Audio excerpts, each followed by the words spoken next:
নমস্কার বন্ধুরা, আপনাদের আরও একবার স্বাগত জানাই পাবলিক ভিউ কলকাতাতে।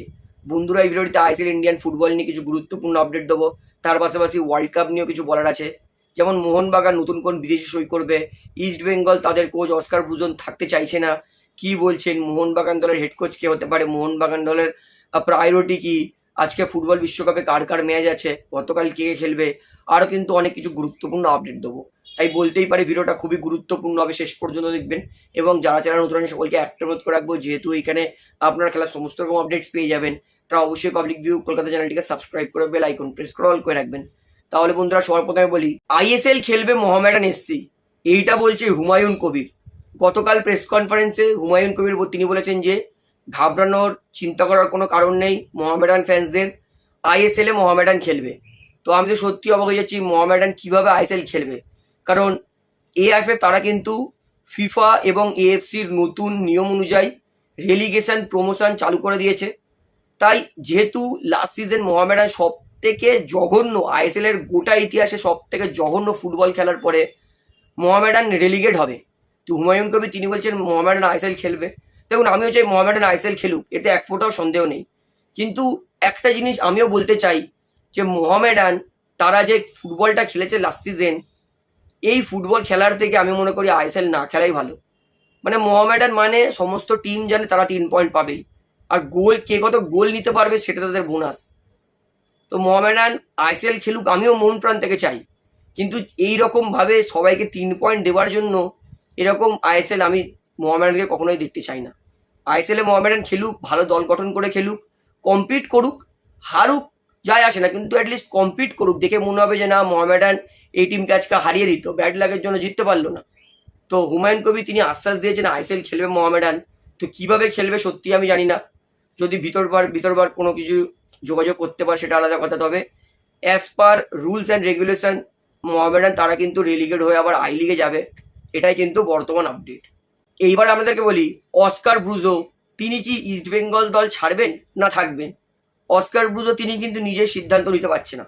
গতকাল অস্কার ব্রুজো তিনি এক ইন্টারভিউতে জানিয়েছেন যে এই যে ইস্টবেঙ্গল দলে তিনি অ্যাচিভ করিয়েছেন, ইস্টবেঙ্গলকে চ্যাম্পিয়ন করেছেন, তিনি চাইছেন যে ইস্টবেঙ্গল দলের সঙ্গে তার এই স্মৃতিটাই থাক। তিনি বলছেন যে আমি ইস্টবেঙ্গলের জন্য যা করেছি, আমি চাই যে এই স্মৃতি নিয়েই আমি ইস্টবেঙ্গল দল এবং ইস্টবেঙ্গল ফ্যান্সরা আমাকে মনে রাখুক। অস্কার আরও বলেছেন, দেখুন আমি পুরো পরিবর্তনে ভয় পাই না, তবে আমি চাই যে ইস্টবেঙ্গল দল আরও গ্রো হোক, ইস্টবেঙ্গল দল আরও বেটার পজিশনে খেলুক।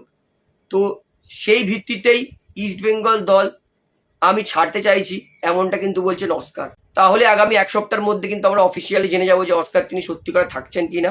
তবে গতকাল ইন্টারভিউ শুনে যা মনে হলো, অস্কার তিনি কিন্তু ইস্টবেঙ্গল দল ছাড়তে চাইছেন।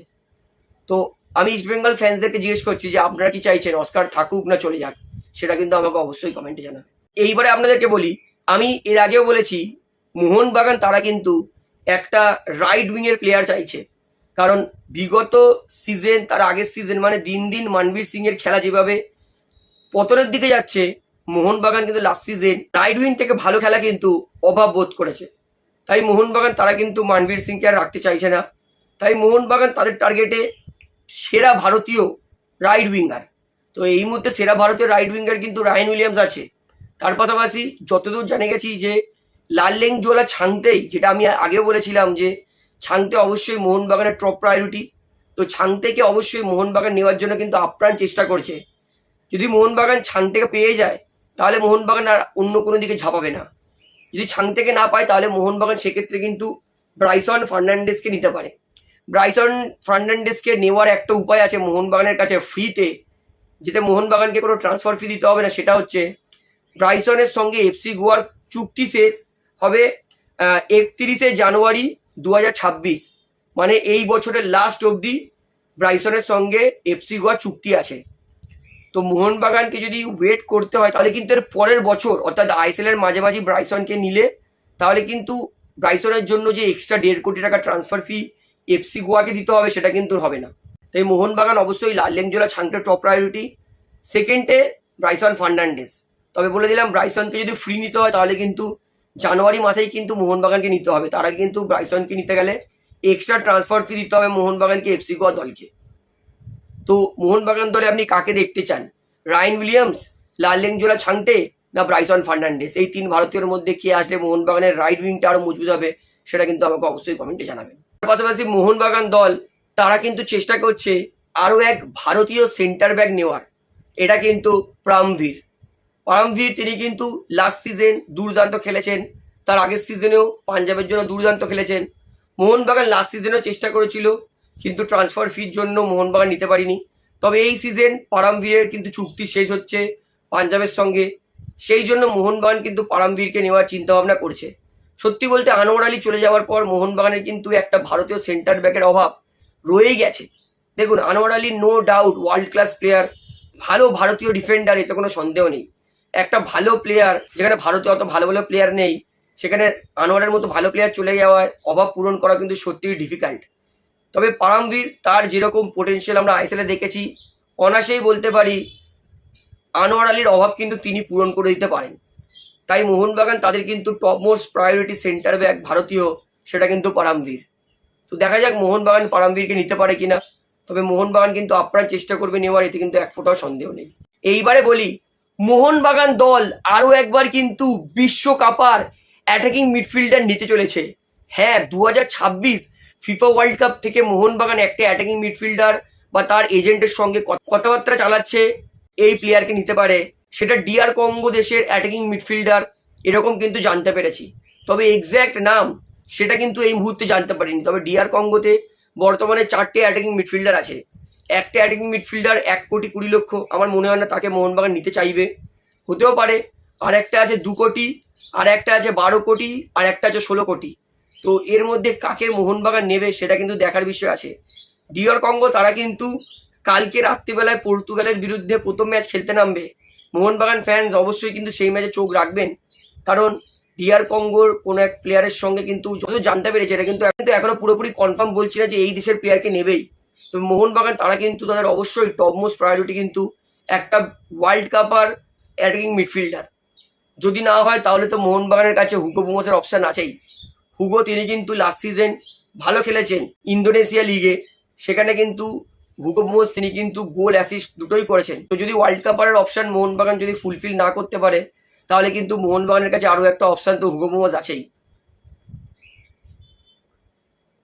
তবে সত্যি বলতে আমি চাই যে মোহনবাগান অবশ্যই একটা ওয়ার্ল্ড কাপার অ্যাটাকিং মিডফিল্ডার নিয়ে আসুক, যে ভালো ফর্মে আছে, একটা ইনফর্ম প্লেয়ার, যে ওয়ার্ল্ড কাপে ভালো খেলেছে সেরকম প্লেয়ারকে মোহনবাগান নিয়ে আসুক। যেমন জনি কাউকে নিয়ে এসে মোহনবাগান তাক লাগিয়ে দিয়েছিল, আমি চাই সেরকম একটা ভালো মাঝমাঠের প্লেয়ারকে নিয়ে আসুক মোহনবাগান। তো অবশ্যই মোহনবাগান যে ওয়ার্ল্ড কাপ আর নেওয়ার চিন্তাভাবনা আরও একবার করছে, এই ভিডিওটা শেয়ার করে কিন্তু সবাইকে জানিয়ে দেবেন। এইবারে আপনাদেরকে বলি ভাই, এটা আমি জাস্ট কি দেখলাম, কেপ ভার্দে নিজেদের ইতিহাসে প্রথম ফুটবল ওয়ার্ল্ড কাপের ম্যাচেই স্পেনের মতো এত তাবড়তোড় এত বড় দলকে আটকে দিয়েছে। 5,29,000 জনসংখ্যা, একটা ছোট চালের মতো দেশ, বিশ্বাস সাহস কঠোর পরিশ্রমের দমে তারা স্পেনকে আটকে দিল। যেটা ভারতের 140 কোটির মানুষ করতে পারেনি, সেটা মাত্র কেপ ভার্দের 5,29,000 মানুষ করে দেখিয়েছে। মানে মেন্টালিটি কি স্ট্রং, কি লেভেলে স্ট্রং। স্পেন নিজের ঘরে হবে, আমাদের ডিফেন্স তোমরা ব্রেক করতে পারবে না। কেপ ভার্দের গোলকিপার ভোজিনা 8টা গোল শট সেভ করেছে, মাই গড।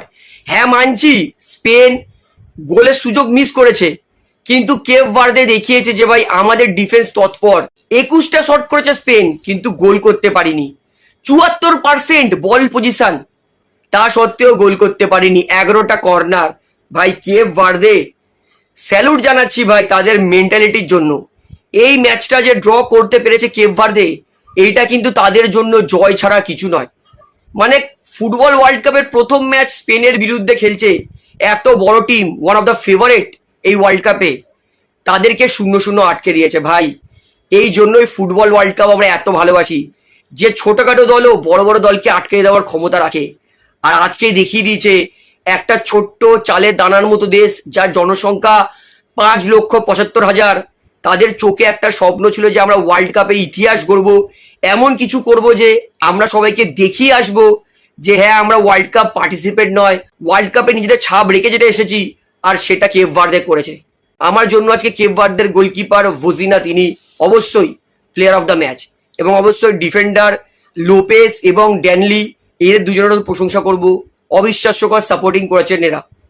তো ফাইনালি স্পেনের মতো শক্তিশালী দল যারা ফেভারিট ছিল তাদেরকে আটকে দিয়েছে প্রথমবার ফুটবল ওয়ার্ল্ড কাপ খেলা পার্টিসিপেট করা প্রথম ম্যাচেই কেপ ভার্দে।